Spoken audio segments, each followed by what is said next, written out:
Today we will see medical surgical nursing. In that subject we will see ophthalmology and ophthalmic nursing. In that topic we will see cataract. तर cataract काय असतं हे बघूयात आता. त्याचं पहिलं introduction. Cataract is a opacity of lens or cloudiness. जे lens आहेत आपल्या आईजमध्ये लेन्स आहेत तिथे ओपेसिटी होते किंवा क्लाउडीनेस होतात. असं व्हाईट व्हाईट स्ट्रक्चर तिथे लेयर दिले फॉर्म होती, त्याला बोलतात opacity of the lens. The most common cataract is age related or senile type. हे टाईप्स आहेत कॅटरॅक्टचे, एज रिलेटेड किंवा सेन्सिनल टाईप्स. हे मोस्ट कॉमनली पेशंटमध्ये आपल्याला बघायला भेटतात. Senile cataract usually begins around the age of the 50 years. जे सेन्सिनल कॅटरॅक्ट आहे ते आपल्याला ज्या कोणत्या पेशंटमध्ये बघायला भेटतं, ज्या पेशंटचं एज हे 50 इयर्सच्या अबोव आहे त्या पेशंटमध्ये आपल्याला सेन्सिनल कॅटरॅक्ट हे बघायला भेटतं.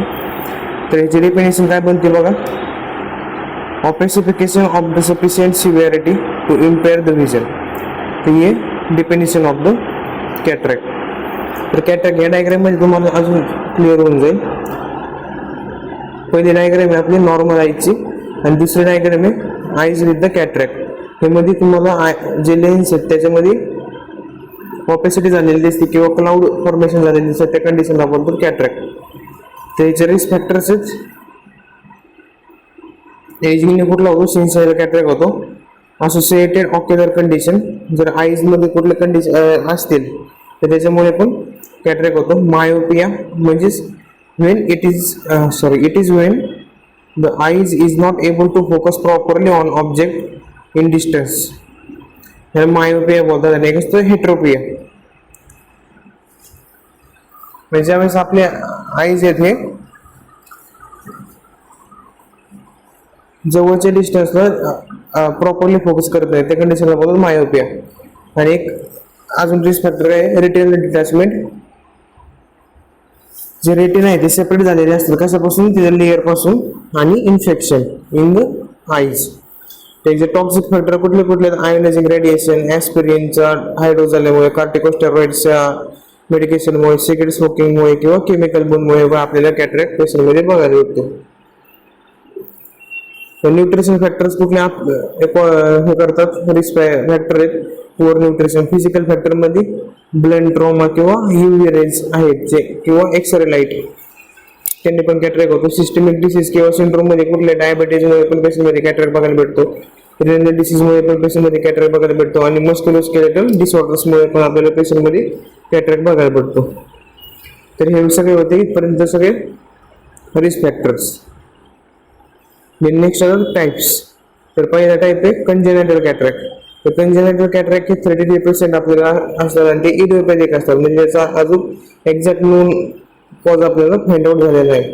तर कंजेनिटल मध्ये कुठले कुठले causes, hereditary causes, maternal factor आणि फिटल फॅक्टर. हेरिडिटरी मध्ये कुठले आहेत आपले क्रोमोझोमल डिसऑर्डर्स, त्याच्यामध्ये ट्रायसोमियल 21 म्हणजे आपले 46 क्रोमोझोम पैकी जो 21 नंबरचा क्रोमोझोम आहे त्याचा ट्रायसोमी झालेला बघायला भेटते, XXY किंवा XYY. स्टिकर सिंड्रोम आणि लुईस सिंड्रोम हे हेरिडिटरी कॉजेस आहेत.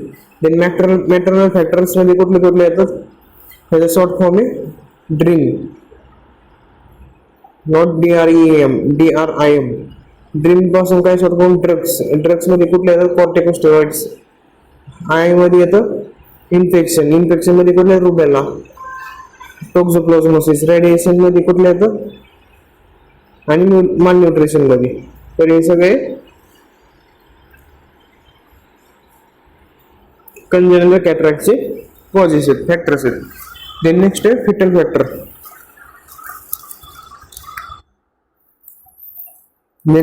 Foetal factor. तर फिटल फॅक्टर मध्ये कुठले येतात, ऑक्सिजन डिफिशियन्सी, बर्थ ट्रॉमा किंवा malnutrition, and sometimes may associated with the other congenital factor.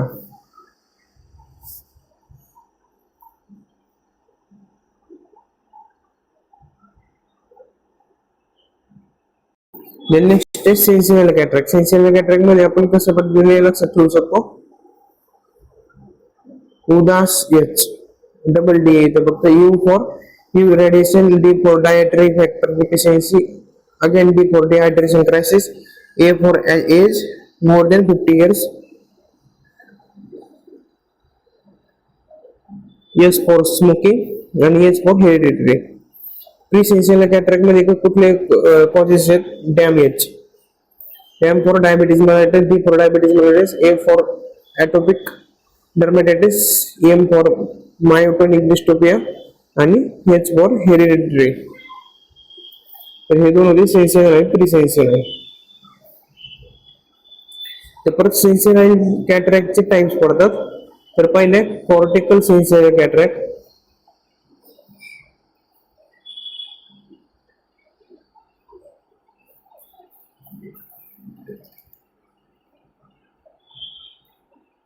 तर कॉर्टिकल सेन्सियल कॅटरॅक्ट म्हणजे काय? It is कॅरेक्टराइज्ड bye white ridge like opacities that start in the periphery of a lens and work their way to center in spoke-like fashion. They progress slowly and often does not cause severe loss of vision. Sunlight exposure is the risk factor for the cortical cataract. Cortical cataract cortical senile कॅटरॅक्टचा risk factor कोण आहे? Sunlight. आणि cortical सेन्सियल cataract मध्ये आपल्याला white colour structure बघायला भेटतं आणि विजेसला म्हणजे बाजूला ऑपोसिट बघायला भेटते. पेरिफेरली तिथून स्टार्ट होते आणि त्याच्यानंतर सेंटरला येऊन पोहोचते. पण ह्याच्यामध्ये कुठल्याही प्रकारचं आपल्याला लॉस ऑफ विजन झालेलं बघायला भेटत नाही पेशंटमध्ये.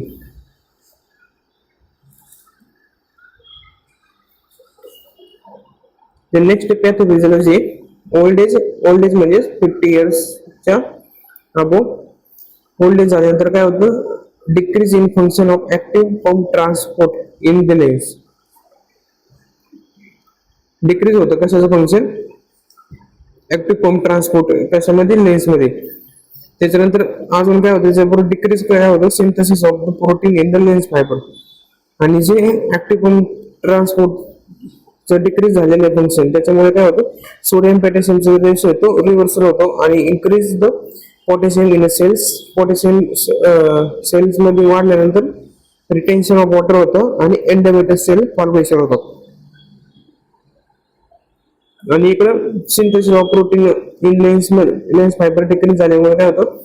डिक्रीज अमिनो ऍसिड होतं. त्याच्यामुळे degeneration of the lens protein and ossification of the lens म्हणजे कॅटरॅक्ट हा पेशंट मध्ये बघायला भेटतो किंवा क्लाउडीनेस पेशंट मध्ये बघायला भेटतो. तर ही आहे पॅथोफिजियोलॉजी. स्टेप बाय स्टेप काय चेंजेस होतात आपल्या बॉडीमध्ये जेणेकरून आपल्याला कॅटरॅक्ट होतो. नेक्स्ट टाइप आहे nuclear senile cataract. The nuclear sensory cataract are result progressively yellowing and hardening of the central lens. ह्याच्यामध्ये काय होतं? जी सेंट्रल लेन्स आहे ती येल्लो होते आणि हार्ड होते. त्याला बोलतात न्यूक्लियर सेन्सरी कॅटरॅक्ट.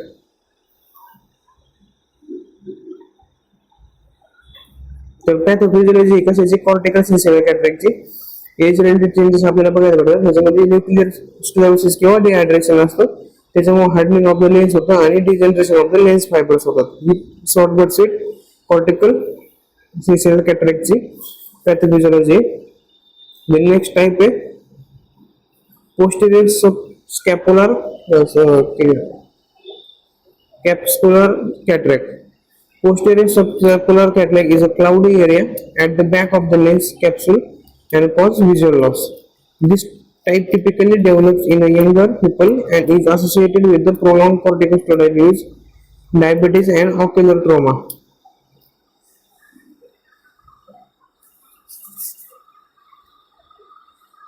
पोस्टीरियर म्हणजे काय? मापाटच्या बाजूला. कशाच्या? सबकॅप्युलर कॅपेस्क्युलरच्या. तिथे आपल्याला क्लाउडी एरिया बघायला भेटतो लेन्सच्या पाठीमागे आणि त्याच्यामुळे व्हिजन लॉस आपल्याला पेशंट मध्ये बघायला भेटतो. तर कशामुळे डेव्हलप होतं? कशामध्ये डेव्हलप होतं? यंग पीपल मध्ये. आणि ह्याला प्रोलॉंग करणारे फॅक्टर कुठले? कॉर्टिकोस्टेरॉइड्स मुळे किंवा डायबिटीज किंवा ऑक्युलर ट्रॉमामुळे.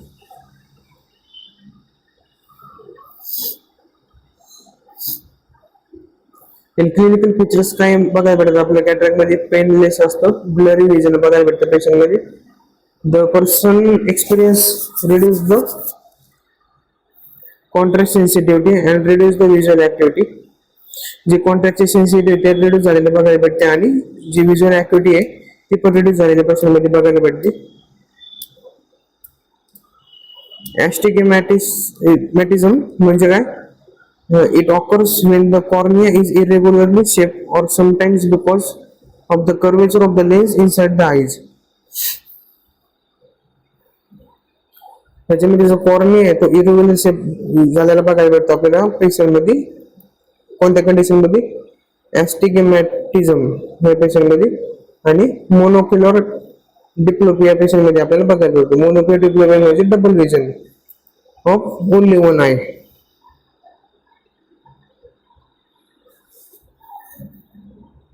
तर हे क्लिनिकल मॅनिफेस्टेशन्स.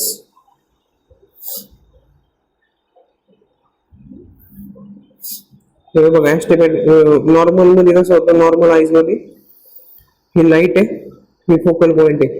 ही लाईट आहे, हा फोकल पॉइंट आहे. हे दोन फोकल पॉइंट तयार होतात ऍस्टिगमॅटिझम मध्ये.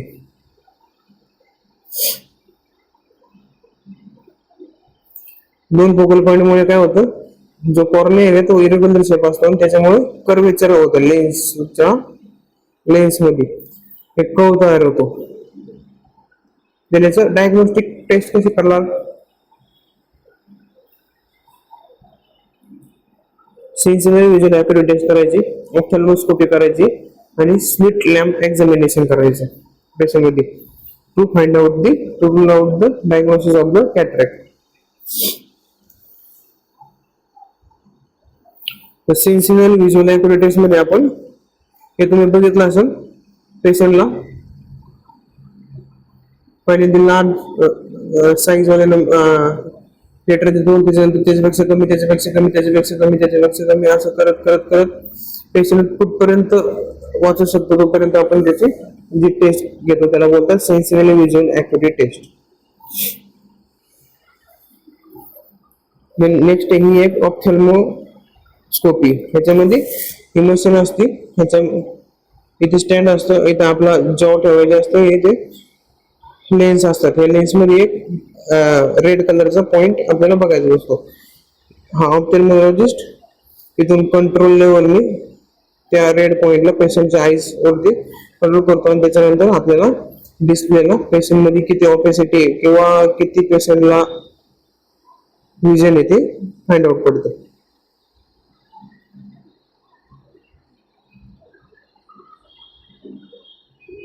नेक्स्ट आता मॅनेजमेंट कसं करायचं आहे पेशंट मध्ये. When both eyes have cataract, one eye is treated first with at least several weeks, preferable months, and separating the two procedures. ज्यावेळेस दोन्ही आईज मध्ये कॅटरॅक्ट होतो त्यावेळेस आपण 1 by 1 सर्जरी करतो. दोन्हीच्या एकदाच करत नाही. एकदा एक आय जे करेल त्याला पूर्णपणे हिल होऊन द्यायचं, त्याच्यानंतर काही आठवड्यानंतर किंवा काही महिन्यानंतर दुसरी प्रोसिजर करायची. The surgeon may order preoperative antibiotic eye drops. The patient should not have food or fluid for approximately 6 to 8 hours before the surgery. पेशंटला सर्जरीच्या आधी 6 ते 8 घंटे काही पण खायला काही पण प्यायला नाही सांगायचं. आणि जे काही अँटीबायोटिक ड्रॉप्स सर्जनने प्रोव्हाइड केलेले ते ऍडमिनिस्टर करायला सांगायचे. The nurse will instill dilating the eye drops. Mediatris त्याच्यामध्ये कुठले फिनिलनेफ्रिन HCl आणि सायक्लोप्लेजिक्स आणि त्याला काय त्याचं नाव काय ट्रोपिकामाइड किंवा atropine. Non steroidal anti inflammatory eye drops to reduce the inflammation and to help the maintain pupil dilation. जे आपण नर्स डायलेटिंग आय ड्रॉप्स हे करते इन्स्टॉल करते पेशंटच्या आईज मध्ये ते कुठले असतात? मीडियाट्रिस किंवा सायक्लोप्लेजिक असतात. ते काय करतात? जे पिपल डायलेशन साठी हेल्प करतात आणि जे इन्फ्लेमेशन आहे आईज मध्ये ते रिड्यूस करतात. अँटी इन्फ्लेमेटरी आय ड्रॉप्स बोलतात त्याला. देन नेक्स्ट आहे फॅको इम्युल्सिफिकेशन. फॅको इम्युल्सिफिकेशन म्हणजे काय? ह्या मेथडमध्ये काय करतो आपण? जे अँटेरियर कॅप्सूल आहे ते रिमूव्ह करतो आईजचे आणि त्याच्यात आपण लेन्स न्यूक्लियस आणि कॉर्टेक्स हे रिप्लेस करतो.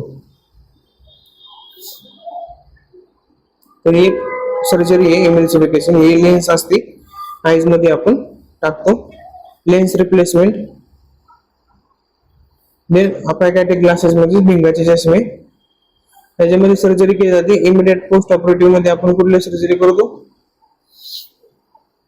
Retrobulbar haemorrhage can result retroburbular infiltration of the anesthetic agent. It can be manifested as increased IOP, intraocular pressure, and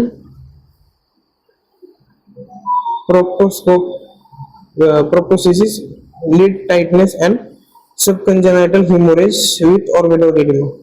Intraoperative rupture of the posterior capsule, early postoperative acute bacterial endothelioma characterized by the marked visual loss and lid edema.